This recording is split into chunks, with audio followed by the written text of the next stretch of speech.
আসসালামু আলাইকুম ওয়া রাহমাতুল্লাহ। আউযু বিল্লাহি মিনাশ শাইতানির রাজীম।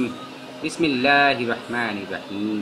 আজকে আলোচনার মূল বিষয়টা হচ্ছে যে মাত্র 20 দিনে আপনি চাইলে পেয়ে যেতে পারেন সেনজিন অন্তর্ভুক্ত দেশ ক্রোয়েশিয়ার ভিজিট ভিসা, তাও বাংলাদেশ থেকে।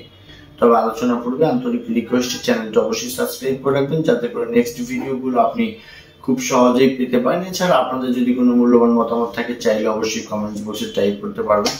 আমরা সময় সুযোগ বুঝে আপনাদেরকে ভালো একটা অ্যান্সার দেওয়ার চেষ্টা করব ইনশাআল্লাহ।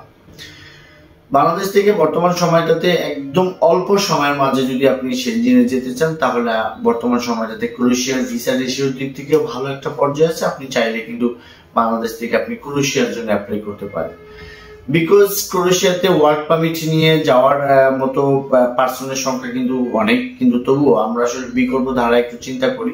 সেটা হচ্ছে যাদের পাসপোর্টে দু একটা কান্ট্রি ভিজিট করা আছে, যাদের ব্যাংক ব্যালেন্স আছেন, যাদের টিন ট্যাক্স দেওয়া আছে, যাদের অ্যাফিলিয়েশন আছে, কেবলমাত্র তাদের জন্য কিন্তু এই প্রজেক্ট।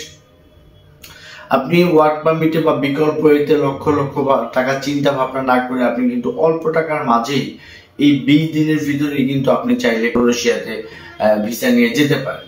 সেটা হচ্ছে যে আমরা জানতাম যে বাংলাদেশে ক্রোয়েশিয়ান কোনো এম্বাসি ছিল না, সঙ্গত কারণে সেই কলকাতা অথবা দিল্লিতে গিয়ে আমাদের এম্বাসির অ্যাপয়েন্টমেন্ট ডেট নেওয়া, তারপরে হচ্ছে যে ডাবল এন্ট্রি ভিসা পাওয়া খুব একটা হ্যাচেলের ব্যাপার ছিল। সেই দিক থেকে কিন্তু আমরা উঠে এসেছি। এখন বর্তমানে 2 মাস যাবত কিন্তু ঢাকা বোরাক টাওয়ারের বনানীতে কিন্তু আসলে আপনি ফাইলটাকে সাবমিট করতে পারবেন।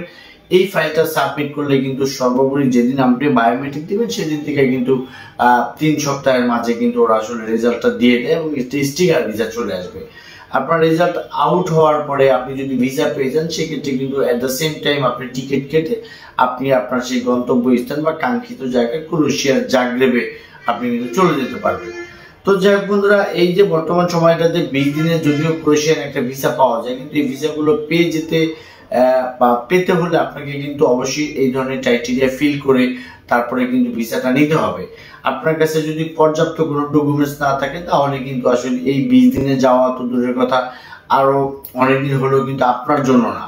এক কথা হচ্ছে যে আপনার কাছে পর্যাপ্ত ডকুমেন্টস থাকতে হবে, হোক আপনার ফ্রেশ পাসপোর্ট বা কোনো ডকুমেন্ট বা কোনো দেশ আপনি ঘুরেন নাই, কিন্তু বাংলাদেশে বেসিক্যালি আপনার যে টাইজ গুলোতে প্রুফ করবে যে আপনি বাংলাদেশে ব্যাক করবেন ক্রোয়েশিয়া থেকে, সেই সমস্ত টাইজ গুলো স্ট্রং করতে পারলে আপনি যে কোনো সময় অ্যাপ্লাই করতে পারবেন ক্রোয়েশিয়ার জন্য। বন্ধুরা, আমরা নিয়মিতভাবে এই ক্রোয়েশিয়ার টুরিস্ট ফাইলগুলো কাজ করছি উইথ সেনজিনের আরো অনাদার কান্ট্রির জন্য কিন্তু আসলে আমরা কাজ করে আসছি।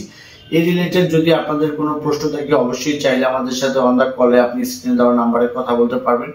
পাশাপাশি যদি মনে করেন যে ক্রোয়েশিয়ার এম্বাসির অ্যাপয়েন্টমেন্ট ডেট নেবেন বা ফাইলটাকে সুন্দর করে গুছিয়ে প্রসেস করাবেন বা কোনো ডকুমেন্টস আপনার প্রয়োজন সেটা সাপোর্ট টিমের, এছাড়া যদি মনে করেন যে কোনো পরামর্শ বা কনসালটেন্সি প্রয়োজন সেক্ষেত্রে ডেসক্রিপশন বক্সে অবশ্যই আমাদের অফিসিয়ালদের দেওয়া থাকবে, সরাসরি আমাদের সাথে মিট করবেন।